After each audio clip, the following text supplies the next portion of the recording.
ان معاملات میں قابل قبول ہو جاتی ہیں، یعنی کہ عبادت کرنے کے لحاظ سے، کیونکہ مقصود عبادت ہے، لہٰذا روایات کے اندر جو اقتباس آ رہا ہے آپ اس کو عقیدہ نہ بنائیں، آپ نے عبادت ہی کرنی ہے تو آپ عبادت کریں، عبادت سے آپ کو کوئی روک سکتا نہیں ہے۔ لیکن اس رات کو مخصوص نہ کیا جائے، دیگر راتوں میں بھی جب جب موقع اور وقت ملتا رہے اس کو عبادت کے لیے اپنے حصے میں لانا چاہیے۔ تو یہاں پر وہ جو صاحب کتاب ہیں، محدث بھی ہیں، وہ حدیثوں کو اپنی سند سے باقاعدہ ذکر کرتے ہیں، اور یہاں پر وہ شب برات کے حوالے سے اپنی سندیں لے کر آئے ہیں، اور انہوں نے یہاں پر ایک سند لے کر آئے ہیں حدیث انس بن مالک خاتمی رسول صلی اللہ علیہ وسلم سے، یعنی کہ وہ روایت جو حضرت انس بن مالک رضی اللہ تعالی عنہ سے جو روایت مروی ہے، اور وہ حضرت ام المؤمنین ام عائشہ صدیقہ سے وہ روایت کرتے ہیں، اور اس کو وہ لے کر آتے ہیں اور اس کی باقاعدہ وہ سند بیان کرتے ہیں کہ مجھے کہاں کہاں سے یہ روایت ملی، کس کس شیخ سے میں نے یہ روایت سنی، اور کہاں کہاں سے مجھے یہ سب کچھ ملا۔ آخر میں وہ فرماتے ہیں کہ روایت جو ہے وہ کچھ اس طرح ہے کہ حضور صلی اللہ علیہ وسلم نے حضرت انس بن مالک رضی اللہ تعالی عنہ کو کسی کام کے متعلق حضرت عائشہ صدیقہ کے گھر میں بھیجا، تو اس کے متعلق حضرت انس بن مالک فرماتے ہیں کہ مجھے حضور صلی اللہ علیہ وسلم نے حضرت عائشہ صدیقہ رضی اللہ تعالی عنہا کے مقام آپ کے گھر شریف میں کسی کام کے لیے بھیجا، تو میں آپ صلی اللہ علیہ وسلم کے کہنے پر آپ کے گھر شریف میں گیا، تو میں نے جا کر اما عائشہ صدیقہ رضی اللہ تعالی عنہا سے عرض کیا کہ حضور آپ جلدی فرمائیے گا، کیونکہ حضور صلی اللہ علیہ وسلم نصف شعبان یعنی شب بارات کے حوالے سے کلام فرما رہے تھے، اس لیے میں نے واپس جلدی جانا ہے۔ تو وہاں پر حضرت عائشہ صدیقہ رضی اللہ تعالی عنہا حضرت انس سے فرماتی ہیں کہ اے انیس، پیار سے، یعنی اے انیس بیٹھ جاؤ، میں تمہیں نصف شعبان کے متعلق گفتگو بیان کرتی ہوں۔ تو نصف شعبان کے متعلق جو حضرت عائشہ صدیقہ نے گفتگو بیان فرمائی وہ یہ ہے کہ حضرت عائشہ صدیقہ رضی اللہ تعالی عنہا فرماتی ہیں کہ نصف شعبان المعظم کی شب بارات کی جو رات تھی، اس رات میں حضور صلی اللہ علیہ وسلم نے رات میرے ہاں قیام کرنا تھا، تو حضور صلی اللہ علیہ وسلم آئے اور میرے بستر پر لیٹ گئے، تو میں جب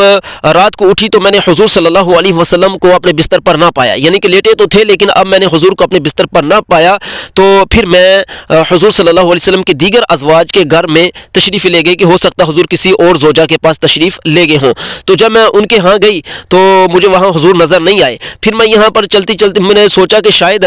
حضور صلی اللہ علیہ وسلم ماریہ قبطیہ رضی اللہ تعالی عنہا کے گھر میں تشریف لے گئے ہوں گے۔ تو جب مسجد نبوی شریف کے اندر داخل ہوئی تو میں نے وہاں پر حضور صلی اللہ علیہ وسلم کے منہ مبارک کو دیکھا، حضور صلی اللہ علیہ وسلم سجدے میں تھے، اور سجدے میں جا کر حضور ایک دعا پڑھ رہے تھے، وہ دعا یتی خیالی و سوادی و امن بک فؤادی و هذه یدی التی جنیت بها علی نفسی فیا عظیم وهل یغفر ذنب العظیم، یعنی کہ یہ ایک مکمل دعا ہے، الا الرب العظیم فاغفر لی ذنب العظیم فاغفر لی ذنب العظیم قالت ثم رفع راسہ۔ وہ فرماتی ہیں کہ حضور صلی اللہ علیہ وسلم یہ دعا پڑھ رہے تھے حالت سجدہ میں، حضور فرما رہے تھے کہ میرے خیالات، میری ذات، میرا دل، اے اللہ تجھ پر ایمان لایا ہے، جو کچھ میرے نفس نے کوئی گناہ کیا ہے، اے اللہ بڑے بڑے گناہوں کو بخشنے والا تو ہی ہے، تو ہی رب عظیم ہے، تو ہی بڑے بڑے گناہوں کو بخشنے والا ہے، لہٰذا اے اللہ میرے گناہوں کو بخش دے۔ پھر حضور صلی اللہ علیہ وسلم نے سر شریف اٹھایا اور حضور صلی اللہ علیہ وسلم نے پھر دعا کی، اے اللہ حب لی قلبا تقیا نقیا، اللہ مجھے پاک و صاف ستھرا دل عطا فرما، اور مجھے شرک سے بری دل عطا فرما، کفر سے بری دل عطا فرما، شقیاً اور شقی بدبختی سے بری دل عطا فرما، یعنی کہ مجھے ان تمام چیزوں سے پاک دل عطا فرما، یہ حضور صلی اللہ علیہ وسلم دعا فرما رہے تھے۔ پھر حضور صلی اللہ علیہ وسلم دوبارہ سجدے میں گئے، اور حضور صلی اللہ علیہ وسلم نے دوبارہ سجدے میں جا کر یہ دعا کی، یا اللہ میں تجھ سے وہی عرض کرتا ہوں جو حضرت میرے بھائی داؤد علیہ السلام نے عرض کیا تھا، وہ یہ کہ اے اللہ میں اپنے چہرے مبارکہ، اپنے چہرے کو مٹی میں ملتا ہوں، او اے اللہ تیرا یہ حق ہے، تو میرا سردار ہے، اے اللہ تیرا حق یہ ہے کہ تو میرے چہرے کو اپنی رضا سے ڈھانپ لے۔ پھر اس کے بعد حضور صلی اللہ علیہ وسلم نے جب یہ دعا مانگ لی تو اپنا سر اٹھایا، تو میں نے عرض کیا، حضرت عائشہ صدیقہ کہتی ہیں کہ میں نے حضور صلی اللہ علیہ وسلم سے عرض کیا کہ میرے والدین آپ پر قربان ہوں، میں یہاں ہوں اور آپ بھی یہاں ہیں۔ تو حضور صلی اللہ علیہ وسلم نے جب میرے قدموں کی آہٹ کو سنا تو حضور میرے حجرہ شریف میں داخل ہو گئے، یعنی حجرہ میں دوبارہ کمرے میں میرے گھر میں تشریف لے آئے، اور حضور نے فرمایا، یا حمیرہ، اے حمیرہ، کیا تمہیں نہیں معلوم کہ یہ رات نصف شعبان یعنی شب بارات کی رات ہے؟ اس رات میں اللہ پاک